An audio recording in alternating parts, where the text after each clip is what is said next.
स्वागत है दोस्तों आप सभी का आपके अपने चैनल एग्जाम जिला यूट्यूब चैनल पे बच्चे।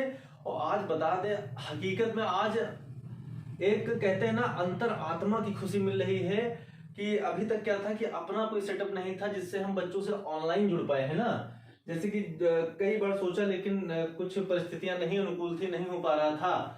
तो आज जैसे हमने देखा कि आप लोग भी देख पा रहे हैं कि आज सुमित सर आपसे ऑनलाइन जुड़ चुके हैं, ठीक है बच्चे।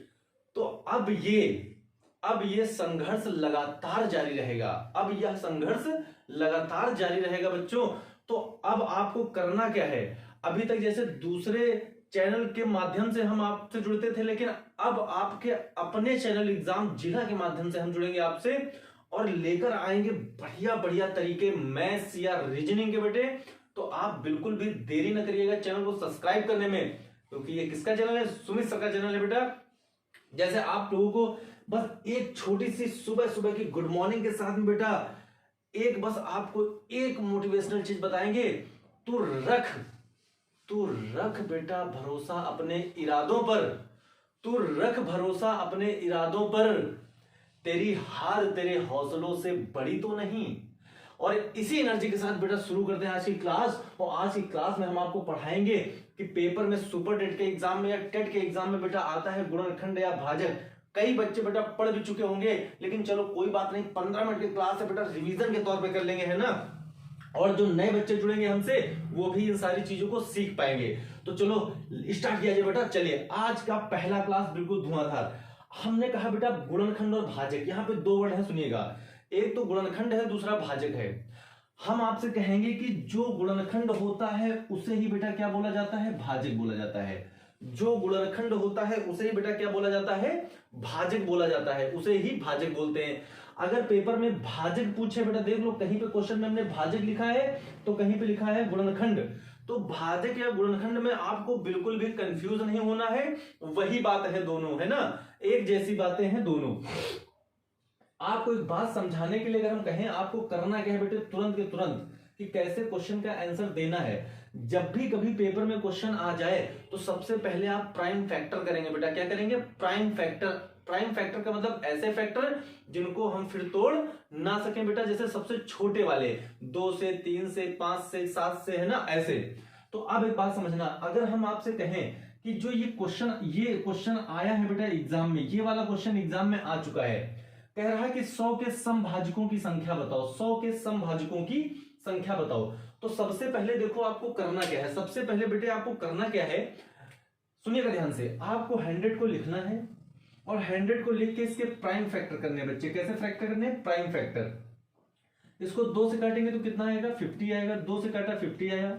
फिर बेटा इसको 2 से काटा तो 25 आया। और फिर इसको हमने किससे काट दिया? 5 से। तो बताओ कितना आ गया? 5 5 जा 25। फिर 5 से काट दिया तो कितना आ गया? 1 आ गया। अब हमने कहा अब इसको लिखेंगे। अब कैसे लिखेंगे ये देखिएगा। हमने कहा अगर इसको लिखा जाए सर तो कैसे लिखेंगे, सुनिएगा। आप लिखेंगे 2 की पावर बेटा कितनी आई? 2 आई। 2 की पावर कितनी आई? 2 आई इंटू 5 की पावर कितनी बनी? 2 बनी। 5 की पावर बेटा कितनी बनी? 2 बनी। अब ये आपके क्या हो गए? प्राइम फैक्टर बनके तैयार हो गए। ये आपके प्राइम फैक्टर बनके तैयार हो गए। हमने कहा लेकिन पेपर ने पूछा क्या? पेपर ने पूछा भाजकों की संख्या, है ना। और कैसे भाजकों की संख्या? समभाजकों की। कैसे बेटा? समभाजकों की संख्या। तो अब मेरी बात सुनिएगा, इसमें आपसे 4 बातें पूछता है। कौन सी बातें? 4 बातें कि बेटा या तो आप अभाज्य गुणनखंडों की संख्या बता दो। नंबर 1 सुनिएगा, या तो आपसे कहेगा अभाज्य गुणनखंडों की संख्या बता दो, या तो आपसे कहेगा सम की बता दो, या तो कुल की, या तो विषम की। तो ये 4 बातें पेपर आपसे पूछता है और चारों आपको सिखाए जा रहे हैं आज, है ना। आज आपको चारों बातें हम सिखाए दे रहे हैं, ठीक है। सुनिएगा, 1 नंबर पूरा कंफर्म है आपका आज। तो हमने कहा जब आपसे समभाजकों की बेटा संख्या पूछे तो अब सुनिएगा, जैसे अगर सम की बात करेगा तो आपको करना क्या है? सम की बात में ये वाली पावर बेटा आपको नीचे लिख लेना है। ये वाली पावर को उतार लेना है ना। इनसे कह दो तुम बहुत देर ऊपर चढ़े रहे, अब तुम उतारो। अगर सम की बात करें तो सम वाली संख्या के ऊपर वाली पावर उतार लो। पावर कितनी है? 2। अब सुनिएगा, आगे वाली संख्या में बेटा 1 जोड़ दो। तो इसमें अगर 1 जोड़े पावर में, अगर पावर में 1 जोड़ दो, 2 और 1 3। आप बताओ 3 2 जा कितना होता है? 6 होता है। 3 2 जा कितना होता है बेटा? 6 होता है। आपका सही जवाब क्या था? 6। मैं एक बार फिर से डिफाइन कर रहा हूं इसको।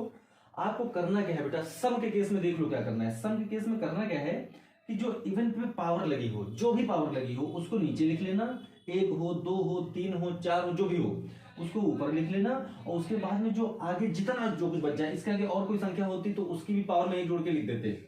और फिर क्या करना है, इस पावर में 1 जोड़ दिया, लिख दिया 2 3 6, आपका 6 आपका आंसर हो गया। बात समझ में आ गई सबको? अगले क्वेश्चन पे बढ़ते हैं बेटा, अगले क्वेश्चन पे बढ़ा जाए। चलिए भाई अगले क्वेश्चन पे बढ़ा जाए। अब देखो अगला क्वेश्चन क्या कह रहा है, कह रहा है 105 के अभाज्य गुणनखंडों की बेटा संख्या पूछी है। 105 के अभाज्य गुणनखंडों की संख्या पूछी है। तो अगर 105 के अभाज्य गुणनखंडों की बेटे संख्या पूछी है तो आप एक बात बताइएगा, सुनिएगा मेरी बात बहुत ध्यान से। यहां पे हमने कहा 105 के अभाज्य गुणनखंडों की संख्या पूछी है। अब देखो सम सीख लिया ना, अब अभाज्य पे आ जाओ। तो हमने कहा कुछ नहीं करना था बच्चे, आपको 105 लिखना था। 105 लिख लिया, और 105 लिखने के बाद देखो हम क्या कर रहे हैं, 105 लिखने के बाद हमने 105 लिखा, इसके प्राइम फैक्टर कर दिए बच्चे, प्राइम फैक्टर। तो बताओ इस किससे कटेगा, बताओ। अगर इसको बेटे हम 2 से काट नहीं सकते, इसको 3 से काटेंगे। किससे? 3 3 जा 9, 1 बचा, 3 5 जा 15, 35 आ गया। अब इसको फिर हम किससे काट दे, 5 से काट दे। किससे? 3 से नहीं कटेगा, 5 से कटेगा। 5 7 जा 35, और फिर बेटे इसको 7 से काट दो, 7 1 जा 7। अब बताओ इसके जो बनेंगे तो क्या बनेंगे, 3 की पावर में लिखना है 1 लिखना है, 5 की पावर 1 और 7 की पावर 1 बन गई, यही बन गया। अब अगर इतनी बात आप लोग समझ पाए, अगर इस बात को बेटे समझ पाए हो तो आप बहुत ध्यान से बताइएगा। आपसे अभाज्य गुणनखंड पूछा है, देखो सम में बताओ क्या करेंगे, सम में क्या करेंगे, सम वाली पावर को नीचे लिख लेंगे, बाकी में 1 1 जोड़ के लिख देंगे, आंसर हो जाएगा। 105 के अभाज्य गुणनखंडों की अगर संख्या पूछा है तो हम ये कह सकते हैं बेटा, जब अभाज्य की बात करें, किसकी? अभाज्य गुणनखंडों की संख्या की जब बात करें, जब किसकी बात करें, अभाज्य गुणनखंडों की, तो देखो आपको करना क्या है। अगर इस अभाज्य की बेटे बात करता है तो हम कुछ नहीं करेंगे, अभाज्य गुणनखंड में करते हैं क्या, सारी पावर को जोड़ लेंगे, सभी पावर को जोड़ लेंगे। तो 1 2 और 3, 1 2 और 3, आप बताओ आपका आंसर क्या हो जाएगा, 3 हो जाएगा। आप सिर्फ और सिर्फ क्या करो, अभाज्य में बेटा, अभाज्य में कुछ ना करो, सीधे पावर को जोड़ लो, जो भी पावर दी जाए सबको जोड़ लो, वही आपका आंसर है। उम्मीद करते हैं ये बात भी समझ पाए होगे, उम्मीद कर रहे हैं बेटा कि ये बात भी आप समझ पाए हो। आगे की तरफ बढ़ते हैं। अगला क्वेश्चन देखो क्या है, क्वेश्चन नंबर 3 क्या है आपका, कह रहा है 180 के विषम गुणनखंडों की संख्या बताओ। देखो आप अभाज्य और सम सीख चुके हो, अभाज्य और सम। सम में सीखा, सम वाली पावर को नीचे लिख लेंगे, उसके बाद में सभी में 1 1 जोड़ना है। अभाज्य में कुछ नहीं करना है, अभाज्य में कुछ भी नहीं करना है, आपको सिर्फ क्या करना है, जो भी पावर दी जाए उनको सबको ऐड कर लो, वही अभाज्य गुणनखंडों की संख्या हो गई।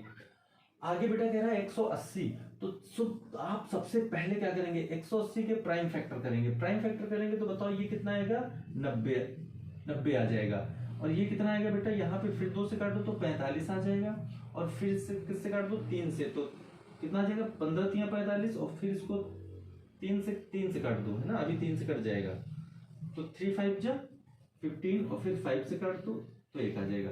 अब बताओ इसको क्या बना सकते हैं, 2 की पावर 2, देख लो ध्यान से, 2 की पावर कितनी, 2 इंटू 3 की पावर 2, 3 की पावर 2, और 5 की पावर 1, 5 की पावर 1।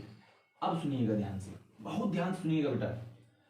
हमने कहा सम में क्या करते, सुन लेना, अगर सम की बात करता तो सम में इसको धीरे से नीचे उतार लेते और उसके बाद में इनमें 1 1 जोड़ के गुणा करा देते, आंसर हो जाता। लेकिन जब विषम की बात करें, अगर विषम की बात करें तो बेटा सम को हटा दो, सम को हटा दो, पूरा फैक्टर ही सम का हटा दो, इसमें बच्चे 1 जोड़ो, जो बच जाए रिमेनिंग उसमें 1 पावर में जोड़ो, इसमें भी 1 जोड़ दो। बताओ 2 और 1 3 आया, और बेटा 1 और 1 2 आया, और 3 2 जा 6 होता है। अगर विषम की बात कर रहा तो बताओ आंसर क्या होगा, 6 होगा। अगर विषम की बेटा बात कर रहा है तो आंसर क्या होगा, 6 होगा। तो बताओ यहाँ पे 6 कहीं ऑप्शन में था, बिल्कुल सर था, ये वाला ऑप्शन राइट था, ए वाला, ठीक है। चलिए आगे बढ़ा जाए। आगे कह रहा है 360 के कुल गुणनखंडों की संख्या बताओ। क्या कह रहा है बच्चे, 360 के कुल गुणनखंडों की संख्या। अब अगर आपसे 360 के कुल गुणनखंडों की संख्या पूछा है, अरे तो मेरे भाई एक बात बताओ जरा, अगर 360 के कुल गुणनखंडों की संख्या पूछा है तो कुल भी निकालने के लिए पेपर में आता है, कैसे निकालेंगे। अब देखो मेरे साथ, हमने कहा आपसे कुछ नहीं करना बेटा, फिर देखना, फिर वही तरीका कि 360 के सबसे पहले हम क्या करेंगे, प्राइम फैक्टर करेंगे। 360 के जब प्राइम फैक्टर करेंगे तो इसको 2 से काटो तो कितना आएगा, 180 आ जाएगा। फिर बेटा जल्दी जल्दी काटो, कॉपी पेन उठा के बैठा करो बिल्कुल, है ना। फिर 2 से काटो तो 90 आएगा, फिर बेटा इसको 2 से काटो तो 45 आएगा। अभी अभी देखो किया था। और फिर इसको 3 से काट दो तो 15 आएगा, फिर इसको 3 से काटो तो 5 आएगा, फिर इसको 5 से काटो तो 1 आ जाएगा। बताओ 1 आ गया। अब चलो इसको सॉल्व करते हैं। तो 2 की पावर कितनी आ गई? 3। बेटा 2 की पावर कितनी आ गई? 3 आ गई। 2 की पावर 3 और 3 की पावर 2, 3 की पावर 2 और 5 की पावर 1। आप बताओ आपसे पूछा क्या है? आपसे बेटे पूछा क्या है ये बताओ। आपसे पूछा है कि भैया हमको बताओ लेकिन क्या? कुल गुणनखंडों की संख्या, कुल गुणनखंडों की संख्या। तो कुल बताने हैं ना। देखो फिर से देखते हैं बेटा, एक बार फिर से देखते हैं एक बार। अगर आपसे एग्जामिनर ये पूछ ले कि हमको बताओ सम, तो सम में सम वाली पावर उतार लेंगे, बाकी एक एक ऐड करके सॉल्व कर देंगे। अगर अभाज्य पूछ ले जो बता दिया, तो अभाज्य में कुछ ऐड नहीं करना है, सारी पावर्स को जोड़ लो, खत्म क्वेश्चन। अगर बेटा आपसे ये कह दे कि विषम गुणनखंड, तो सम वाला फैक्टर हमने कहा हटा देना, सम वाले पूरा हटा देना, जो भी बचे उसमें एक एक जोड़ के सॉल्व कर देना। लेकिन अगर आपसे पूछे 360 के कुल गुणनखंड, तो कुल में देखो करेंगे क्या? सब में पावर में एक एक जोड़ना है, सब में एक एक जोड़ना है, सब में एक एक जोड़ना है। तो 3 और 1 4, 2 और 1 3, 5 1 और 1 2। अब बताओ 4 3 12, 12 दूना 24। बेटा बताओ आपका आंसर विद इन सेकंड आएगा कितना? 24। तो आप बताओ कहीं ऑप्शन में 24 दिया गया था, कहीं ऑप्शन में बेटा 24 था? यस सर, ये ऑप्शन है ना। सारे आंसर ये वाले सही हो रहे हैं, तो इसका मतलब ये जरूरी नहीं कि हो सकता है ये भी सही हो जाए, है ना। चलिए तो अगले क्वेश्चन की तरफ बढ़ जाए बेटा। 84 के विषम भाजकों की संख्या। तो ये आपको कमेंट बॉक्स में बताना है। ये आपको कहां बताना है? कमेंट बॉक्स के अंदर आपको बताना है ना। तो अब आपको बेटा बता दें, अब आपको निरंतर मिनिमम बता रहा हूं मैं, मिनिमम 2 क्लास तो मिलेंगी ही मिलेंगी, और आपके टॉपिक से रिलेटेड मिलेंगे, है ना। जो आप एग्जाम देने जाओगे उससे रिलेटेड पेपर में क्वेश्चन आएगा। इसके लिए मेहनत कौन करेगा? सुमित सर करेंगे, उसकी टेंशन आप बिल्कुल ना लो। आपको सिर्फ काम क्या करना है कि अगर आपको लगे कि सर हमारे लिए मेहनत कर रहे हैं, तो बेटा आपको क्या करना है? चैनल को सब्सक्राइब करना है, वीडियो को लाइक करना है, एंड इस लास्ट क्वेश्चन का ऑप्शन, अगर इस बात को सीख पाए कि विषम का सर ने कैसे सिखाया है, इस लास्ट वाले का ऑप्शन आपको कमेंट बॉक्स में करना है और दोस्तों तक ये वीडियो पहुंचानी है बेटा, ठीक है। तो एक बार हम फिर आपसे एक बात कहेंगे बेटा कि जिंदगी में कभी हार मत मानना, लड़ते रहना। अगर इंसान ने संघर्ष करना ही छोड़ दिया तो फिर उसकी जिंदगी का कोई मतलब नहीं बच्चे, ठीक है। चलिए मिलते हैं फिर अगली क्लास में, तब तक के लिए जय हिंद जय भारत। Thank you class.